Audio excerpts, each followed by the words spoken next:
Mapagpalang araw po ng Sabado ng umaga, yumaga. Alas 10. Alas 10 na po ng umaga. Ayan, sa 4 o'clock.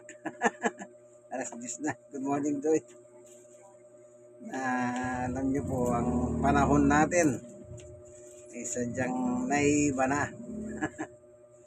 Ika nga, sinasabi ng mga tao noon na kami ay hindi na binabaha. Ngayon, kami ay binabaha na. Ibig sabihin, malaking problema po yan. Habang tumatanda na ang ating panahon, ng ating mundo, iba-iba po nararanasan ng tao sa iba't ibang klaseng kalamidad. Tatandaan niyo po, ang buhay ng tao ay sadyang meron nakalagay kasi sa Biblia Ano po? Pero bago tayo papalahot, atin munang hihingi ng patnubay ng Panginoon Diyos so siya'y magturo sa atin. Alam niyo, kailangan ng Diyos talaga magturo sa atin para higit nating maunawaan ang kanyang mga turo at aral na nakatala sa Biblia. Panginoon Diyos, ay minsan pa samahan mo po kami ng aming pagbubulay ng iyong salita sa umagang ito. Salamat po. Gabayan mo kami, buksan ang puso at isip ng bawat isa kung din ang mga manonood ng video ito. Sa ngalan ni Jesus. Amen and amen. Okay. May dala po tayong Biblia, ang pangalan sa salita ng Diyos, Biblia. Ito. Ayan o. Kung nyo mapapasin, meron pong picture yan.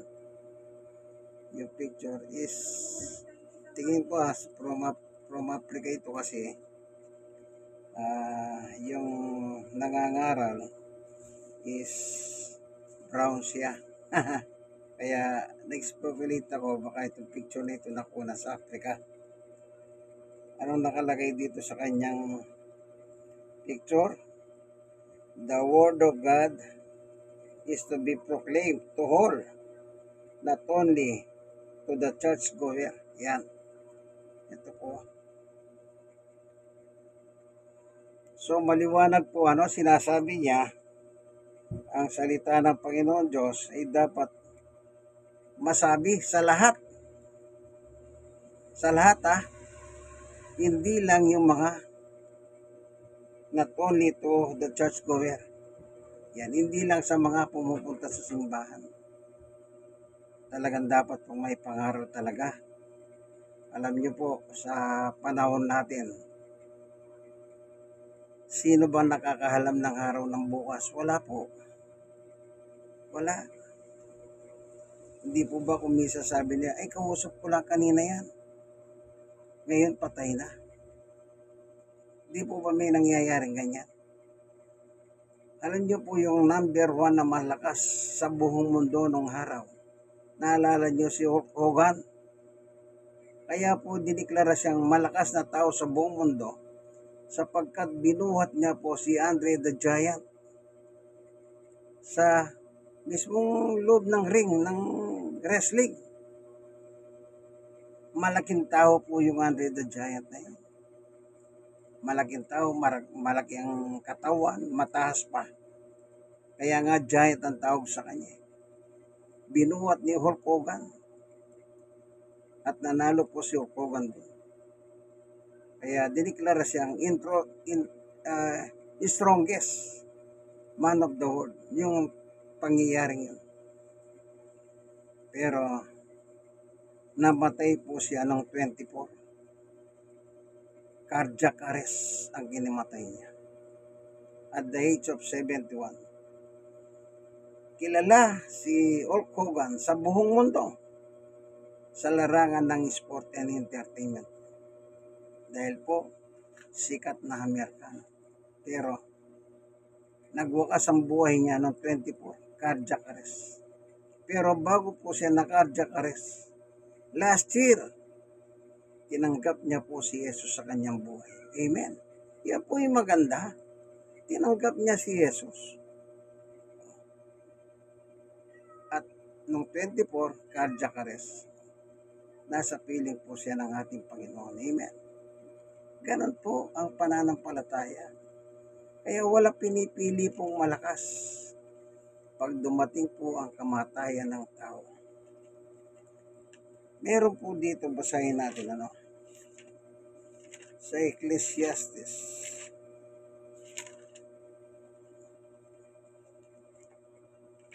Ito, mangangaral. Sa 9, ito po nakalagay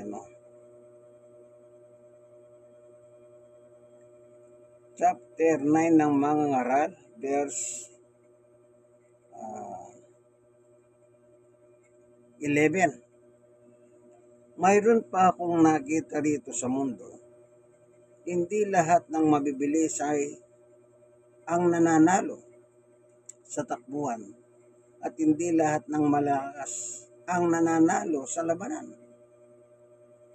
Hindi rin lahat ng matatalino ay nagkakaroon ng hanapbuhay. Hindi lahat ng marurunong ay nagiging mayaman. At hindi lahat ng may kakayahan ay nagtatagumpay. Ito po. 11, tuloy natin. Dahil ang bawat tao ay may kanya-kanyang kapalaran. Sunod sa 12. Pero hindi niya alam kung kailan darating ang takdang oras. Hindi niya alam. Tulad siya ng isang ibong nabitag o isdang nahuli sa lambat. Biglang dumarating sa tao ang masamang pagkakataon na parang siya'y nahuli sa isang patibong. Yun. Isipin niyo po, malakas na tao. Diniklara nung araw, the strongest man in the world. Kasi walang makakagawa sa kanyang ginawa na walang nakabuhat kay Andre the Giant na mga wrestler, kundi si Hulk Hogan lamang. Maraming nagsubok, nabigo sila. Pero, July 24, 2025, na cardiac arrest po siya at pumanaw na. Isipin niyo, kaya tama po ang Biblia Biglang dumarating sa taong masamang pagkakataon na parang siya'y nahuli sa isang patibong. Sino nakakahalam na mamamatay na siya? Wala po. Kaya sabi ng kasulatan, yung first part ng mangangaral 9 o si 13 na kung saan sabi niya ay dahil sa bawat tao ay may kanya-kanyang kapalaran, pero hindi niya alam kung kailan darating ang takdang oras. Parang yung nangyayari sa ating panahon. Kalamidad, maraming namamatay. Sino bang magsasabi na ang ikamamatay mo ay kalamidad? Naalala ko yung isang kwento. Merong isang manghuhula at nagpahula yung isang lalaki. Ang sabi niya, ang pahula niya patungkol sa kanyang kamatayan. At ang sabi ng manghula, mamamatay ka sa pamamagitan ng firestone. Sabi niya. Tapos sabi ng lalaki, ano kayang ibig sabihin nitong manghuhulang ito? Mamamatay ako sa pamamagitan ng firestone. Kung titignan mo yung firestone, umaapoy na bato.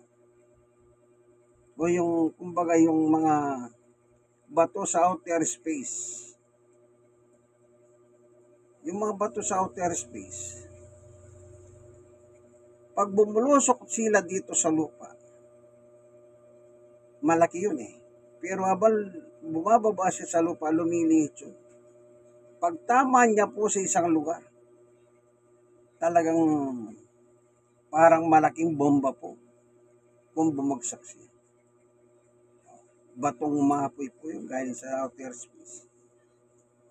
Alam niyo po ba, minsan sa pagkakataon yung nagpahula na yon ay naglalakad siya sa kalsada. Habang naglalakad po siya, merong isang sasakyan na kumawala yung kanyang gulong. Nangyayari po yan sa aksidente. Even sa social media, meron po kaming napapanood, meron tayong napapanood na ganyan. Natatanggal yung gulong at gumugulong po sa kalsada. At nagkataon po, tumama doon sa mama na siyang ikinamatay niya.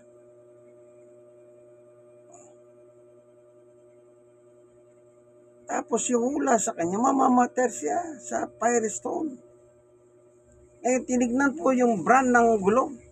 Nabasa nila pala, ang brand niya ay Firestone. Isipin niyo po yan. Nakatatak yun, Firestone. Isa pong brand ng gulong yan. Yun po ang nakapatay sa kanya. Kaya hindi niya alam. Sabi nga, yung kapalaran ng tao, sino ba nakakaalam? Wala po. Wala. Lahat po tayo dito sa ibabaw ng mundo, may kanya-kanya tayong takdang panahon. Hindi lang natin alam kung kailan yung takdang panahon natin. Sabi nga nila, una-una lang. Kaya naman nasabi nilang una-una lang, may matanda, may bata, mas bata na mamatay sa iba't ibang pangyayari. Lalo na ngayon, bagyo, yung dumating sa ating bansa, sunod-sunod na bagyo yun. Nagdala sila ng habagat at halos buong Northern Luzon, Central Luzon ay pinabaha niya. At meron pong mga nasawi at merong mga ari-arian nasira, mga tirahan nasira. Hindi po natin alam kasi alam niyo po ang buhay ng tao, wala po kasi nakakatiyak yan. Pero ang maganda rito, bago dumating po ang kalamidad ng buhay natin, yan ay kasabihan na in time of crisis, Christ is in. Yung krisis ng problema ng tao, pag dumating, Christ is in. Mas lalo po tayong manghawakan sa ating Panginoong Yesus.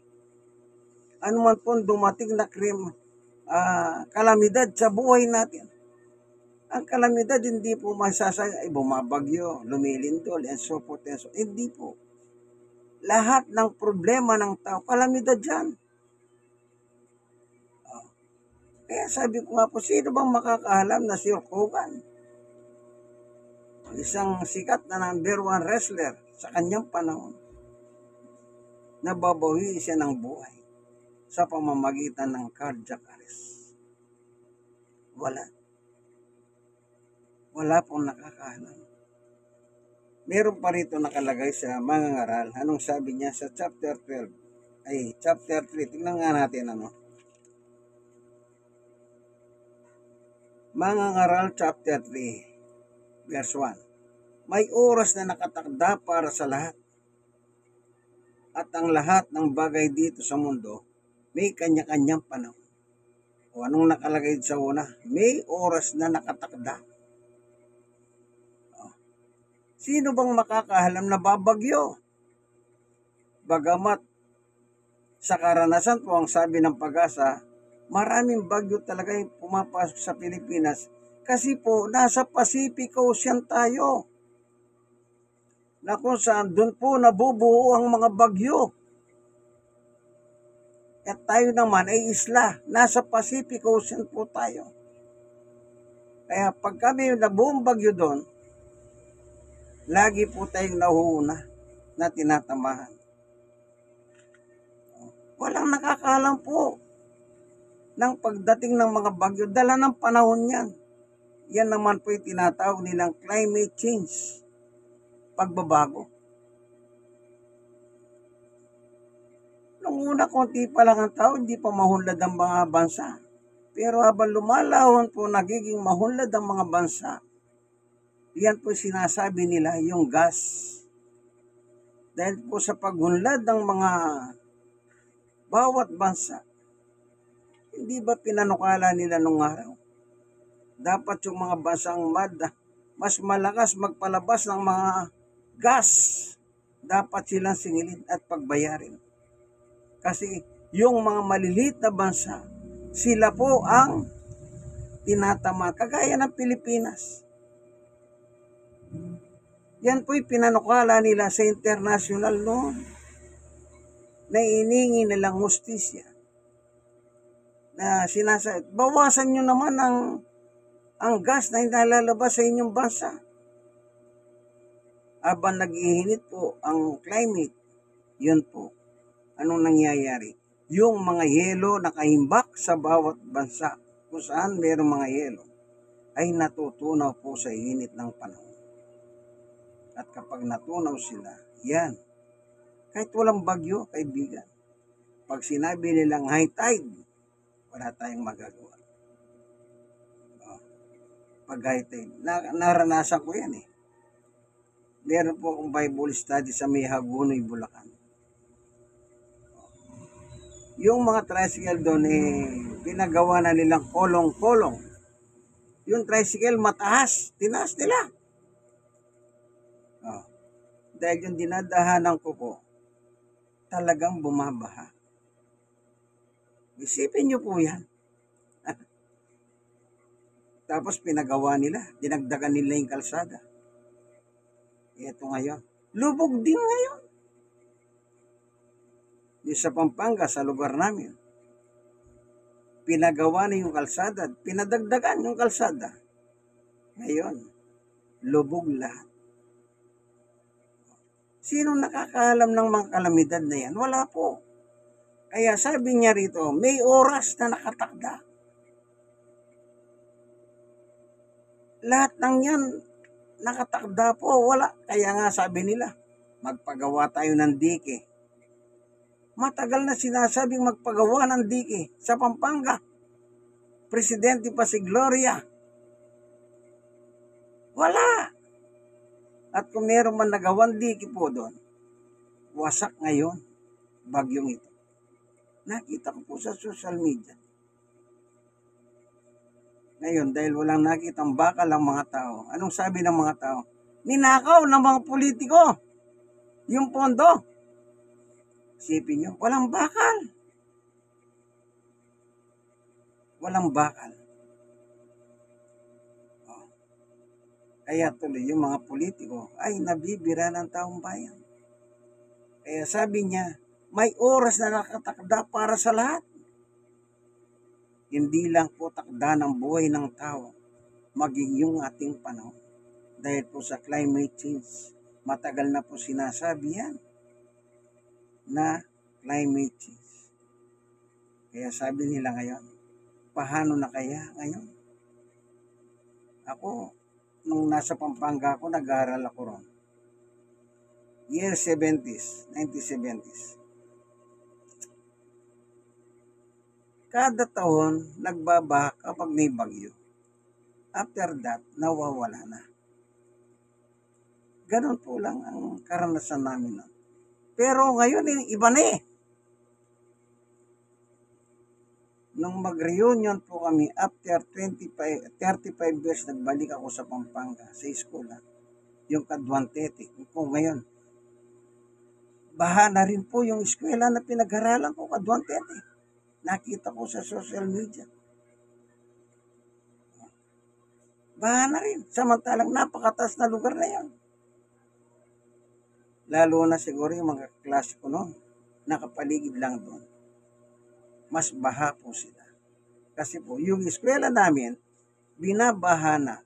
Kaya, ang sabi ko nung araw sa aking klase, anong nangyayari dito? Wala na.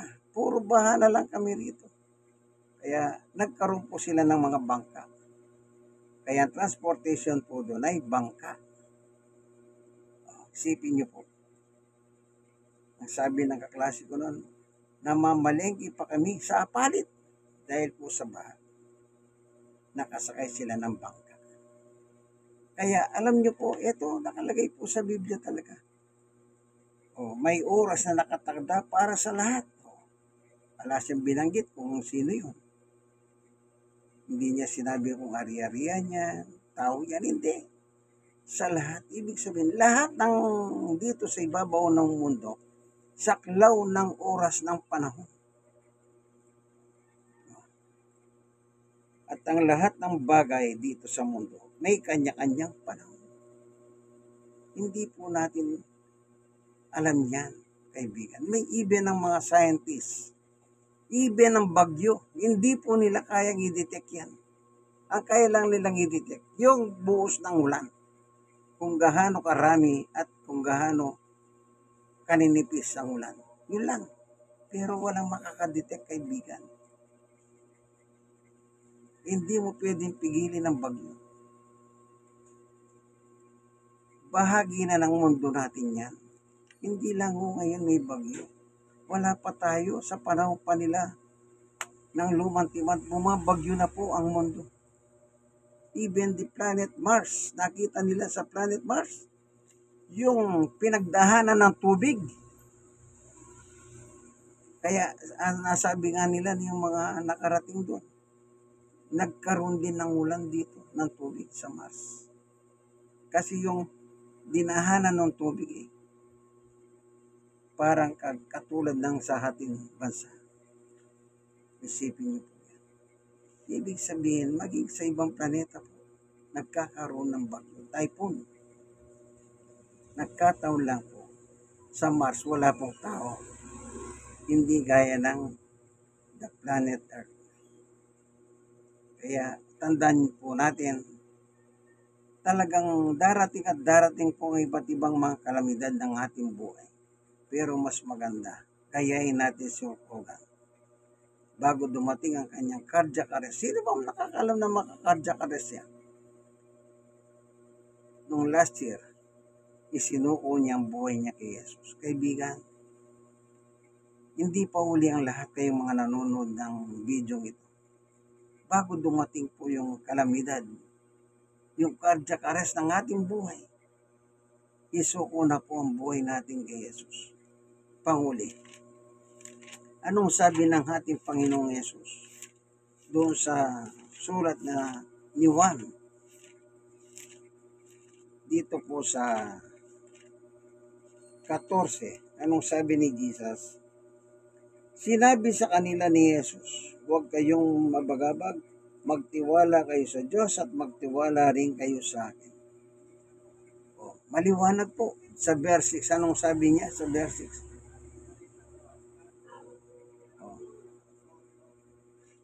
Sumagot si Jesus sa kaundahan, ang katotohanan at ang buhay, walang makakarating sa Ama kundi sa pamamagitan. Mas maganda bago dumating yung mga kalamidad, yung cardiac arrest ng buhay ng tao, naisuko na po natin ang buhay natin kay Jesus. Sapagkat sabi ni Jesus, I am the way. Ako ang daan papuntang langit. Amen. Salamat po, Panginoon Diyos, sa liwanag ng iyong turo at aral sa amin.